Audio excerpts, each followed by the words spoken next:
Shalom, selamat pagi semuanya untuk saudara-saudari, Bapak Ibu, dan kawan-kawan yang ada di rumah. Percaya untuk saat ini Tuhan juga masih tetap memberi perlindungan untuk kita semua, dan oleh berkat Dia juga kita bisa di sini bersama-sama mau belajar.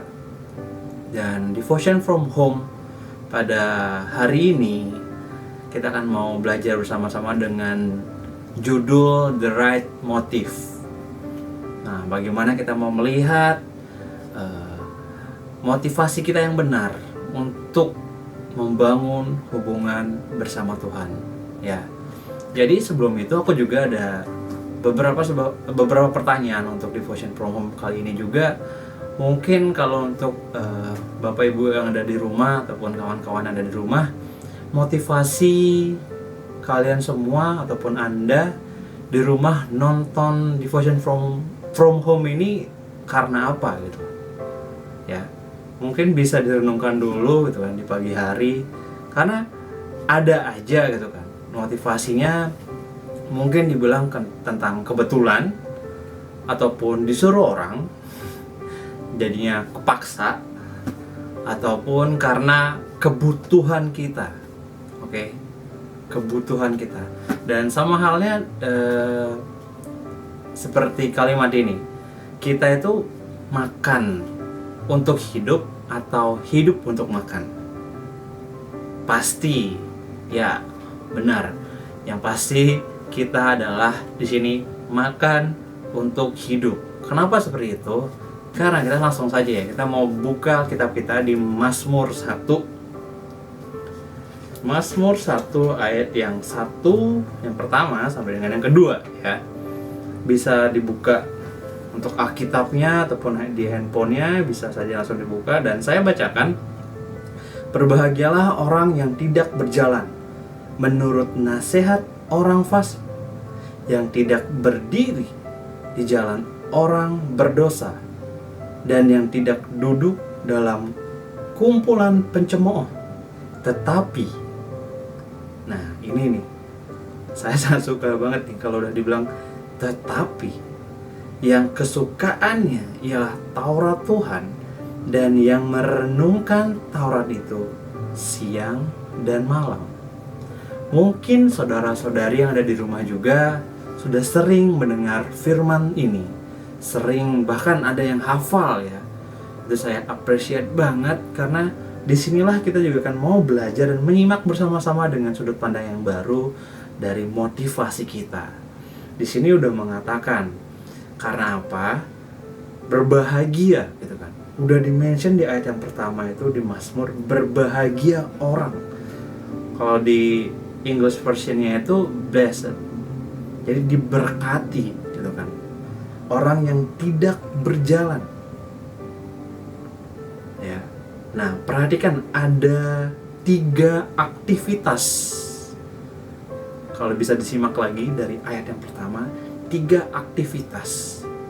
Dari berjalan, berdiri, bahkan duduk. Ya. Kalau saat ini saya sendiri ketika melewati tahun 2020 ini memang sangat ada semangatnya gitu kan, euforianya tuh ada. Wah, tahun baru pasti ada hal-hal yang baru juga dengan mindset yang positif gitu kan. Ada semangat baru, ada lembaran baru, semangat. Dan sampai detik ini kita tahu banyak hal yang telah kita lewati, setengah tahun lebih bahkan ya, sampai di bulan ini. Dan dari banjir, dari adanya COVID-19, pandemi itu, terus ada ya baru-baru ini tentang RUU juga gitu kan. Tapi hal-hal ini terkadang dari diri saya sendiri itu bisa menimbulkan rasa moodnya itu turun. Iya apa tidak? Itu tergantung daripada Anda. Karena pada situasi yang pertama kali pasti semangatnya ada. Tapi ketika kita menjalani terus-terusan dengan berpola yang menurut kita kapan sih akan berakhir, khususnya untuk pandemi ini, pasti ada rasa lelah, capek, bosan. Student apalagi ya, mahasiswa ataupun pelajar dengan study online itu banyak tantangan juga. Tapi poinnya pasti ada hal yang membuat kita merasa bosan. Nah, dari hal ini, yang pertama kita mau belajar dari motif yang semu. Kenapa saya bisa dibilang poin yang pertama adalah motif yang semu? Karena bisa lihat di ayat yang pertama itu, dari 3 aktivitas itu ya, dari awalnya dia berjalan, berdiri, dan duduk. Bayangkan.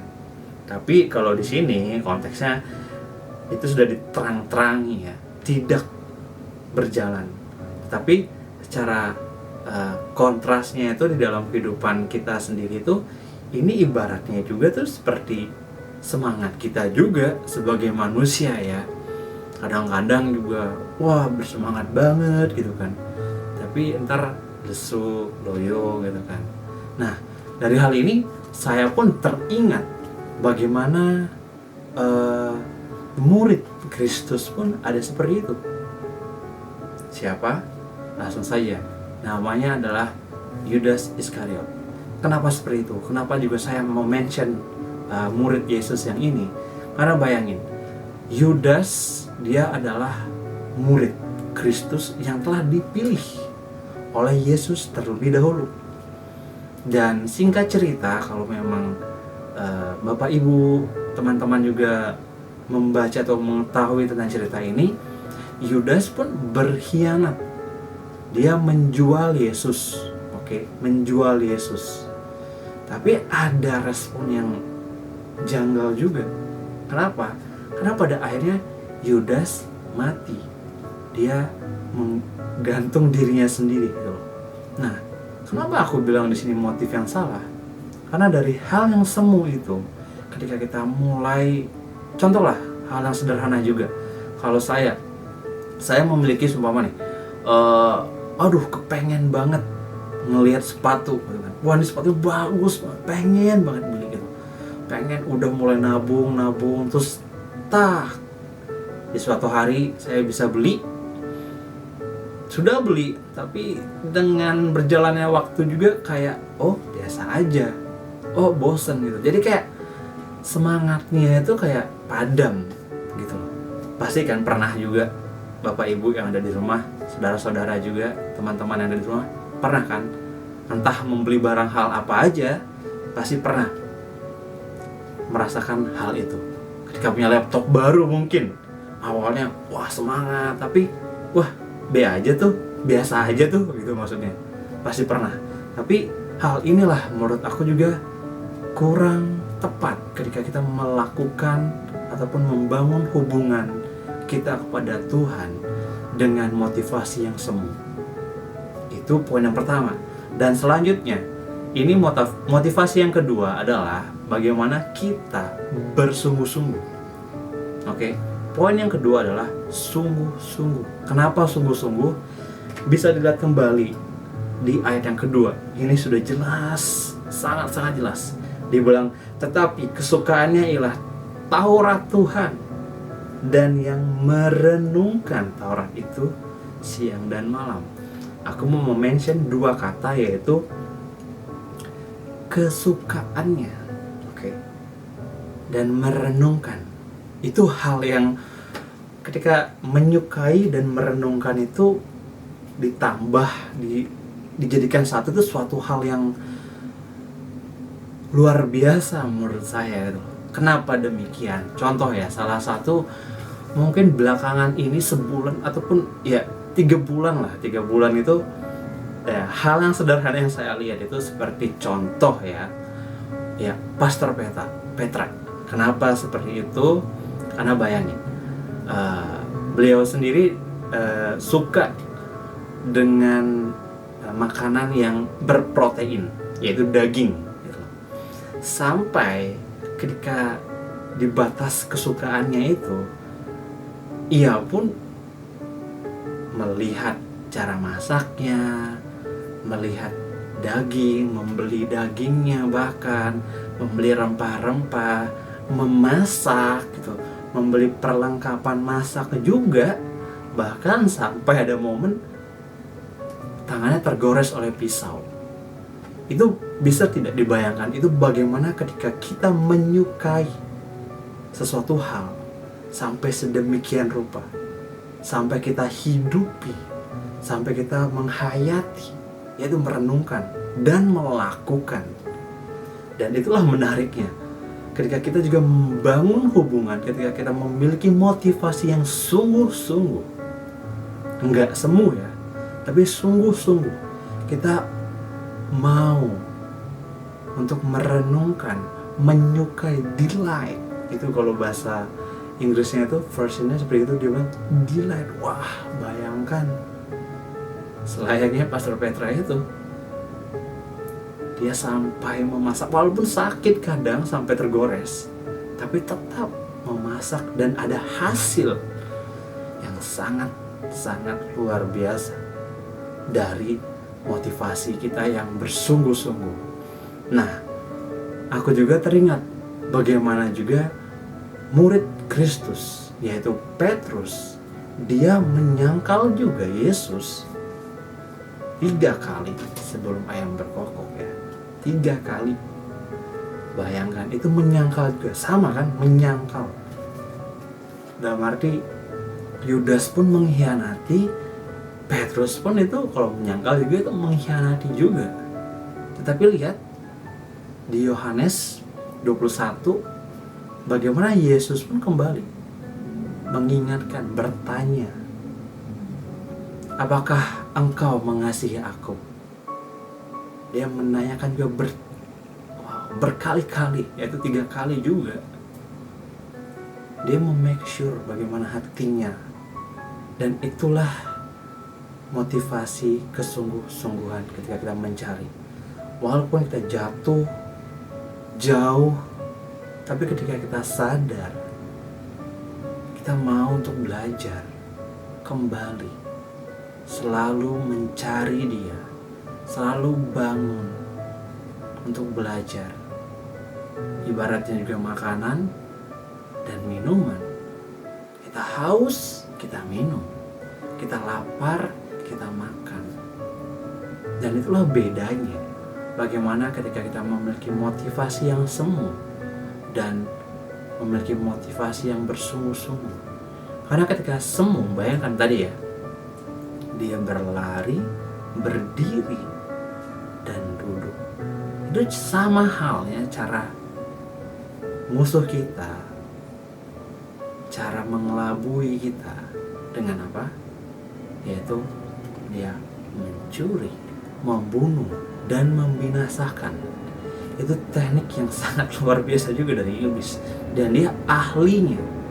That's why kalau kita mau benar-benar dan sungguh-sungguh memiliki motivasi yang benar, itu adalah hal dan karunia yang harus kita lakukan juga.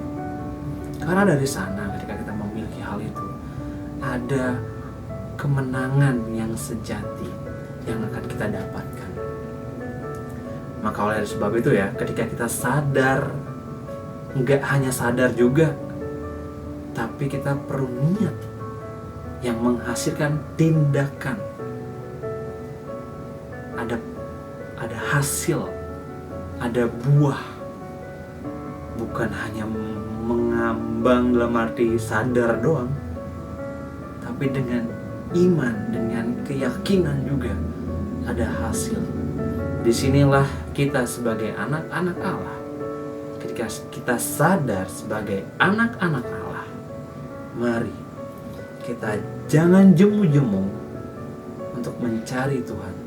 Dan pada akhirnya saya menutup Devotion from Home pada hari ini dengan ayat di Matius 6 ayat 33 yang mengatakan, carilah dahulu kebenaran. Carilah dahulu, saya ulang, carilah dahulu kerajaan dan kebenarannya, maka semua akan ditambahkan kepadamu. Mencari sesuatu yang benar, itu motivasi yang utama. Itu motivasi yang benar ketika kita membangun hubungan Tuhan di saat ini, di situasi saat ini yang semuanya serba sulit, serba susah. Tetapi hubungan kita kepada Tuhan sebenarnya tidak sesulit itu. Karena apa? Alkitab ini selalu ada di rumah kita. Bahkan di handphone kita ada apps-nya. Sudah semudah itu mau kita membangun. Tetapi ingat, sadar itu tidak cukup, tapi perlu niat dan menghasilkan tindakan. Itu perlu. Dan singkat cerita, dan saya mengakhiri juga bagaimana saat ini itu, marilah kita mencari kebutuhan kita, bukan sekedar keinginan kita. Dan dari sanalah bagaimana Tuhan juga akan menguji motivasi hati kita hari demi hari. Mari kita bersatu dalam doa. Tuhan, kami bersyukur, kami mau mengucap syukur ya Tuhan, untuk saat ini kami diingatkan kembali bagaimana kami memiliki motivasi yang benar ya Tuhan. Mungkin ketika kami salah, masih belum tahu motivasi kami karena kepaksa disuruh orang untuk mencari Engkau, untuk membangun hubungan kepada Engkau ya Tuhan. Ampuni kami ya Tuhan. Berikan kami cara pandang untuk kami bisa menyukai firman-Mu, merenungkan perintah-perintah-Mu ini ya Tuhan. Agar kami juga bisa menghayati dan melakukan semua itu. Karena hal itulah kerinduan kami juga ya Tuhan. Dan tolong ya Tuhan, berikan kami keberanian untuk bisa memutuskan dengan konsisten ya Tuhan, untuk membangun hubungan kami hari lepas hari bersama Engkau ya Tuhan. Berkatilah kami ya Tuhan, dan kami serahkan semua kehidupan kami, semua rencana kami, siapapun itu ya Tuhan yang ada di rumah ya Tuhan. Kami percaya Engkau yang telah berkehendak, Engkau yang akan menggenapi ya Tuhan. Di dalam nama Yesus. Haleluya. Amin. Tuhan Yesus memberkati. Sampai jumpa di lain waktu.